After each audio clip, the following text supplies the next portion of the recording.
खाओ मेरी कसम। ये कहानी शुरू होती है किशन कन्हैया कृष्णा के ऑफिस से। बस नाम कृष्णा है मेरा, किस्मत में ना गोपियां है ना राधा।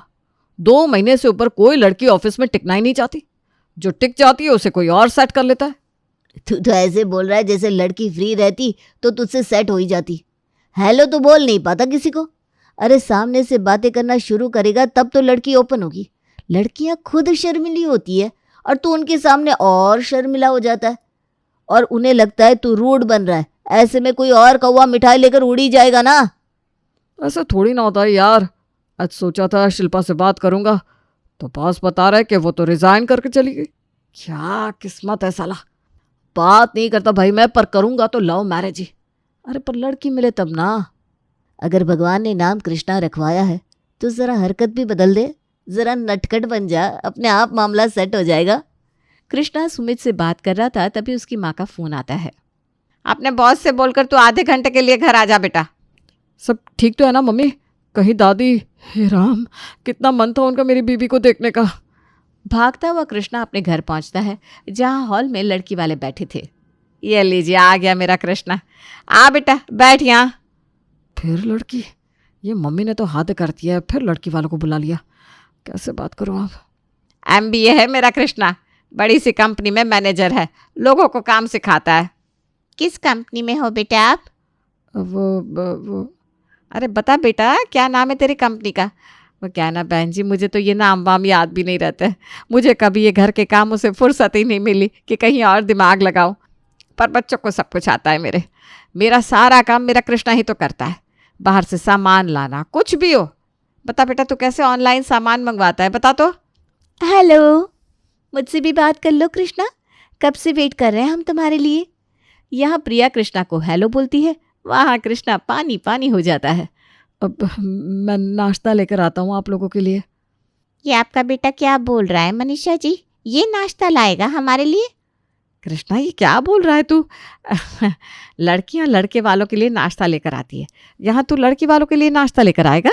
और तू पहले ना कांपना बंद कर दे और आँख खोल कर देख, टेबल पर नाश्ता ला कर रख दिया है मैंने।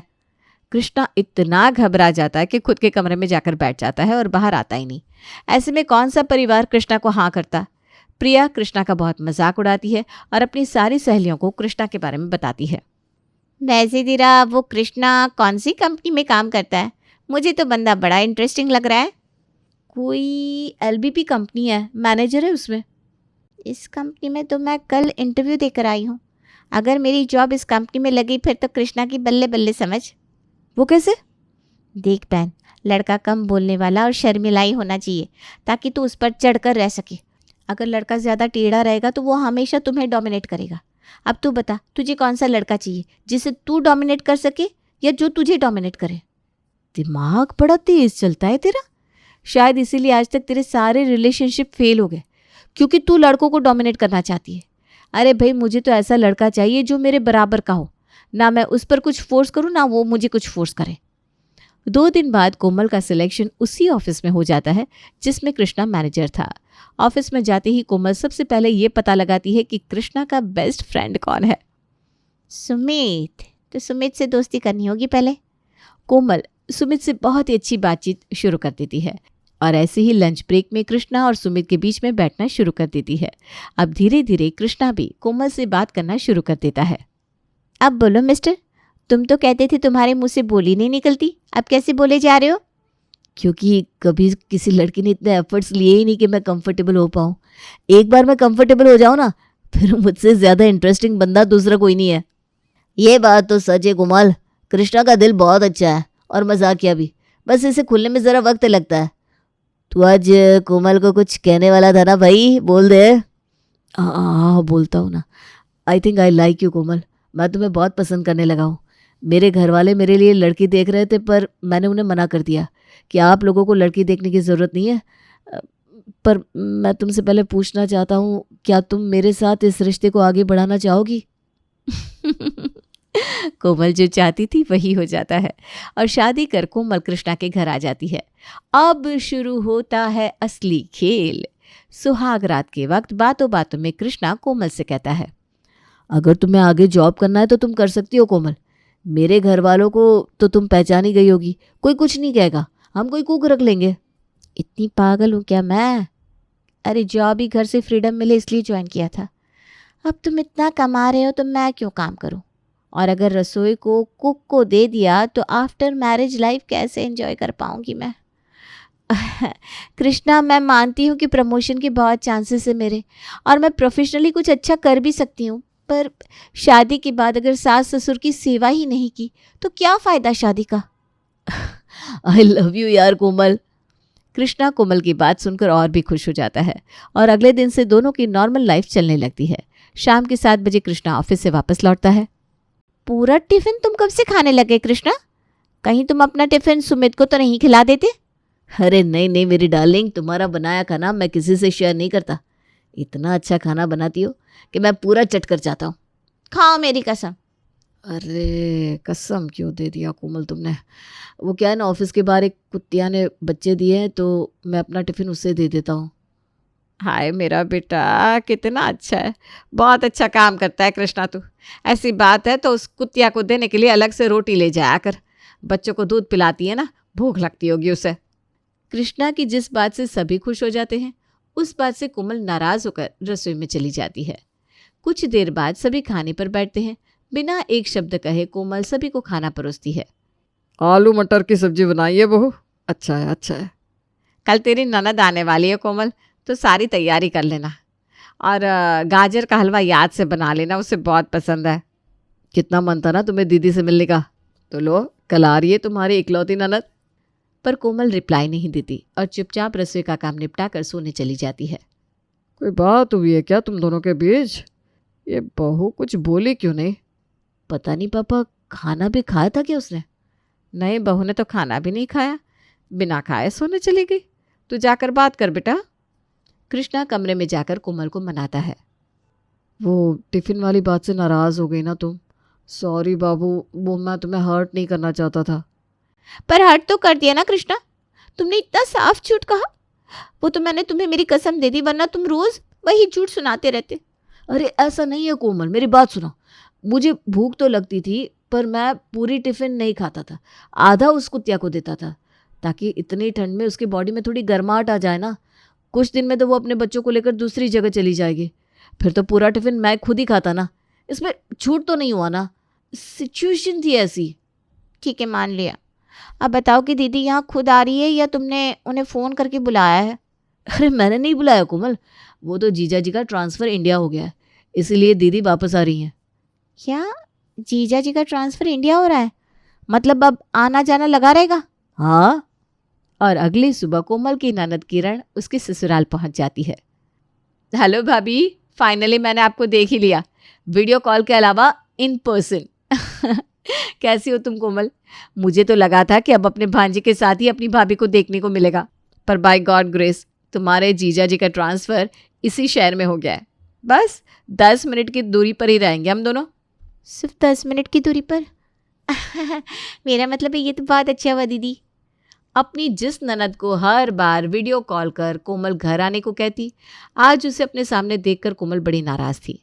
अपनी बीवी का उतरा चेहरा देखकर कृष्णा को इस बात का अंदाज़ा हो गया था कि कुछ तो गड़बड़ है। वो कोमल के पीछे पीछे रसोई में जाता है। सोचा था दीदी से अच्छे संबंध रखूंगी तो जब भी यूएस जाना होगा उन्हीं के घर में रुक जाऊंगी और अपने बच्चों की पढ़ाई भी वहीं करवा दूंगी, पर ये तो खुद यहाँ आ गई। खुद में क्या बड़बड़ा रही हो कोमल? खाओ मेरी कसम, जीजा जी को यहाँ ट्रांसफ़र लेने तुमने तो नहीं बोला। मुझे समझ में आ रहा है कि तुम इन्हें बुलाया होगा दीदी को। अरे नहीं बाबू, तुम्हारी कसम, मैंने नहीं बुलाया दीदी को। अब तुम ही बताओ, मेरी शादी में दीदी नहीं आई थी। देखा जाए तो आज मेरी मुंह दिखाए उन्होंने पहली बार की है, तो कम से कम मेरे हाथों में कुछ तो रखना चाहिए था। पर इस कोई में कोई सगुण अपशगुन माने तब ना। और तुम ऑफिस निकलो, दीदी के चक्कर में छुट्टी मत मार लेना। कृष्णा टिफिन लेकर बाहर जाता है और सभी डाइनिंग टेबल पर नाश्ता करने बैठ जाते हैं। कोमल जैसे ही सभी का खाना लेकर बाहर आती है, किरण कहती है, अरे खाना बाद में खिलाना सबको, पहले अपना ये गिफ्ट तो देख लो। दीदी तुम्हारे लिए यूएस से इम्पोर्टेड बैग लाई है कोमल। ज़रूर कृष्णा नहीं बोला होगा, वरना उसी वक्त गिफ्ट दे सकती थी दीदी। इसकी क्या ज़रूरत थी दीदी, कितने पर्स तो है मेरे पास। अरे ये तो कुछ नहीं है, मेरा लगेज आना बाकी है, असली गिफ्ट उसमें है। भाई ने भर दिए होंगे कान। अब ये पुराने सामान को गिफ्ट गिफ्ट बताकर मुझे थमा देगी। कृष्णा बड़ा खुश होता है। उसे लगता है कि अब कोमल की नाराज़गी खत्म हो जाएगी, पर यह कहाँ होने वाला था। आज ऑफिस में कृष्णा कोमल के फ़ोन का इंतज़ार करता रहता है, पर कोमल उसे कॉल ही नहीं करती। रात को जैसे ही कृष्णा घर लौटता है, दरवाजे पर कोमल कहती है, गिफ्ट वाली बात तुमने ही कही थी ना दीदी को। कैसे, कौन सी गिफ्ट? मुझे तो कुछ पता नहीं। खाओ मेरी कसम। अरे तुम अभी तक वहीं अटकी हो कोमल। मैंने कुछ नहीं कहा दीदी से, सच्ची। सुबह तुम्हारा कॉल नहीं आया तो मुझे समझ जाना चाहिए था कि कोई दूसरी बात है, पर मुझे लगा ननद भाभी एक दूसरे के साथ बिजी होंगी, इसलिए मैंने कॉल नहीं किया। वो तो मैं समझ रही हूँ कि तुमने कॉल क्यों नहीं किया। आ गई होगी ऑफिस में कोई नई तितली। मेरे कॉल से ऐसे भी तो तुम परेशानी होते थे ना। कितने अच्छे मूड से आया था कि सभी रात को मोहन की चाट खाने चलेंगे, पर तुम तो दरवाजे पर ही शुरू हो जाती हो। बोली भी टेढ़ी हो गई अब तो तुम्हारी। सही है भाई। अब हर वक्त कोमल बस एक ही टंटा अपनाती, खाओ मेरी कसम, कृष्णा खाओ मेरी कसम। इसी तरह दिन बीत रहे थे। क्या बात है कृष्णा, आजकल बहुत अपसेट रहता है, भाभी भी तुझे कॉल नहीं करती। क्या करूँ यार, उसे शक है कि ऑफिस में कोई लड़की है जिसके चक्कर में मैं हूँ। अब उसे कैसे समझाऊं कि ऐसा कुछ नहीं है। अब दीदी पास ही रहती है तो आते जाते मम्मी से मिल लेती है, तो वो उस बात से चिड़ी रहती है कि तुमने ही पास में घर दिलवाया होगा अपनी बहन को। अरे भाई, इतनी सी बात पर तू अपना मूड क्यों ऑफ कर रहा है? मेरे घर में तो ये रोज ही चलता है। हम शादीशुदा मर्दों का जीवन ही यही है। मैं तो झूठी कसम खा लेता हूँ। नहीं नहीं नहीं, कोमल की झूठी कसम मैं नहीं खा सकता भाई, कोई और आइडिया दे। तो जाकर भाभी को एक अच्छी सी गिफ्ट दे दे, महंगी देना, देखना खुश हो जाएंगी। कृष्णा ज्वेलरी शॉप जाकर सोने की इयररिंग्स कोमल के लिए खरीद लेता है। रात को कृष्णा कोमल को सरप्राइज देता है। वाह कृष्णा, इयररिंग्स। 1 मिनट, जरूर 3 सेट लिए होंगे तुमने। एक मम्मी जी के लिए, एक अपनी बहन के लिए, और फिर बचा हुआ मुझे मिल गया है ना। अरे सिर्फ यही इयररिंग्स लिए मैंने, सिर्फ तुम्हारे लिए कोमल। खाओ मेरी कसम। तुम्हारी कसम। आज शाम को तुम्हारा नंबर बिजी क्यों था? किससे बात कर रहे थे तुम? ऑफिस के नंबर पर कॉल किया तो पता चला तुम 2 घंटे से ऑफिस में नहीं थे। जैसे तुमने मुझे पटाया था, किसी और को पटाने में तो नहीं लग गए। ये बोलती हुई कोमल जाकर कृष्णा के ऑफिस बैग को चेक करने लगती है। ये टिश्यू तुम्हारे बैग में? तुम तो रुमाल यूज करते हो। कृष्णा पूरी तरह अपसेट हो चुका था। उसके चेहरे से खुशी ही गायब हो चुकी थी। वो हर वक्त बस डरा सहमा सा रहता।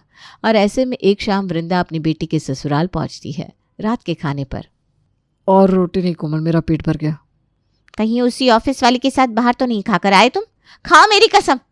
ये क्या तो बात बात पर दामाद जी को अपनी कसम देती रहती है। जब से आई हूं तब से देख रही हूं, हर 2 मिनट में कसम खाओ कसम खाओ। 5 मिनट देरी क्या हुई? बाइक का तेल ही खत्म हुआ था ना। खाओ मेरी कसम। क्या है ये सब? वो तो हम दोनों का चलता है मम्मी, तुम छोड़ो ना, तुम खाने पर फोकस करो ना। एक दिन में ही वृंदा समझ जाती है कि कैसे कोमल ओवर पॉसेसिव होकर कृष्णा को स्ट्रेस दे रही है। और इस पर एक अच्छी माँ की तरह वृंदा मनीषा से बात करती है। आप सास लगती है कोमल की, डांटती क्यों नहीं है उसे? बच्ची का मन नहीं तो खाना चाहती मैं समधन जी। ऐसे ही वो अपने दिमाग में कुछ न कुछ सोचकर खुद ही उदास रहती है। मुझे लगा दोनों आपस में समझ लेंगे, पर यहाँ तो सब कुछ उल्टा ही हो गया। कोमल की हरकतें बढ़ती ही गई। ठीक है, मैं समझ सकती हूँ कि क्यों आपने कोमल को कुछ नहीं कहा, पर आप मुझे तो बता सकती थी। एक उल्टे हाथ के लगा देती, होश ठिकाने आ जाती इस लड़की के। पर कोई बात नहीं, अब मैं आ गई हूँ ना, देखिए कैसे लाइन पर लाती हूँ। वृंदा सबसे पहले अपने दामाद के पास जाती है और उसे एक ताबीज़ देती है। ये लीजिए बेटा जी, इस ताबीज़ को अपनी कलाई पर बांध लीजिए। इसे बांधने के बाद किसी की भी दी हुई कसम आपको नहीं लगेगी। क्या सच में मम्मी जी? थैंक गॉड, आपने तो मेरे सर का बोझ ही हल्का कर दिया। मैं सांस तक नहीं ले पा रहा था। सब कुछ याद रखना पड़ता था कि कहीं कोमल को कुछ बताते वक्त गलती हो गई और उसकी झूठी कसम खा ली मैंने और उसे कुछ हो गया तो। मेरे इस डर को देखकर अब बॉस भी ना हर काम के लिए मुझे कोमल की कसम दे देकर काम करवाने लगे थे। झूठा ताबीज़ देकर वृंदा अपने दामाद का मन हल्का कर देती है। अब बारी थी कोमल को लाइन पर लाने की। अगली सुबह जैसे ही कोमल अपनी माँ के प्लेट में पराठे रखती है, उसकी माँ कहती है, सब्जी काटने के बाद धोकर ही आटा लगाया था ना तूने? हाँ मम्मी। तेरी हरकत जानती हूँ मैं। खा कसम मेरी। अरे इतनी छोटी सी बात में कसम, हाथ नहीं धोया था मैंने। तुझे पता है ना, गंदगी से बना हुआ खाना मेरे गले से नहीं उतरता। सब्जी कैसे सड़क पर पड़ी रहती है, कितने इन्फेक्शन हो सकते हैं बिना धोया हुआ खाना खाकर। और कैसे सब्जी धोती है तू, देखा है मैंने। इसीलिए तो चाय और पराठे खाने बैठी थी, पर ये भी नसीब नहीं होने दिया तूने, और उसी हाथ से रोटी बना दी। अब जा और अच्छे से हाथ धोकर फिर से रोटियां बना कर ला। कोमल फिर से रसोई में जाती है, हाथ धोती है, फिर से आटा लगाती है और पराठे बनाकर लाती है। ये आटा लगाते वक्त पानी तूने फिल्टर से ही लिया था ना बेटा? हाँ पापा जी, फिल्टर से लिया था। जितनी तू हड़बड़ गाड़ी है ना, मुझे बिल्कुल पता है फिल्टर से नहीं लिया होगा। खा तू कसम मेरी। सच बताऊं तो मुझे याद नहीं है मम्मी। अब झूठी कसम कैसे खा लूँ तुम्हारी। मैं फिर से आटा लगाकर पराठे बनाती हूँ। ऐसे ही पूरे 3 घंटे तक कोमल सिर्फ और सिर्फ नाश्ता ही बनाती रह जाती है। किरण भी वृंदा से मिलने अपने मायके आती है और वृंदा को एक इम्पॉर्टेंट गिफ्ट देती है। अब रिटर्न में कोमल को भी कुछ देना पड़ता है। ये गिफ्ट मैंने आपके लिए मंगवाया है दीदी, इम्पोर्टेड है दुबई से। सच में कोमल, थैंक यू। तूने अपनी ननद के लिए दुबई से गिफ्ट मंगवाया? कसम खा मेरी। क्या मम्मी, तुम हर वक्त कसम कसम की रट लगाए बैठी रहती हो। अब लाइफ है, हर वक्त आदमी कसम नहीं खा सकता। तू हर वक्त कसम नहीं खा सकती तो दामाद जी कैसे हर बात में कसम खा लेते हैं? टेंशन से आंखों के नीचे गड्ढे पड़ गए बेचारे के, जो तुझे नहीं दिखाई दे रहे थे, क्योंकि तुझे तो सिर्फ खुद से मतलब है। आज के बाद अगर तूने दामाद जी को कभी बेफिजुल में कसम दी तो तुझे मेरी कसम है। वृंदा का ये आइडिया ऐसा काम आता है कि कोमल आ जाती है लाइन पर और इसी तरह वृंदा अपनी बेटी के रिश्ते को बचा लेती है।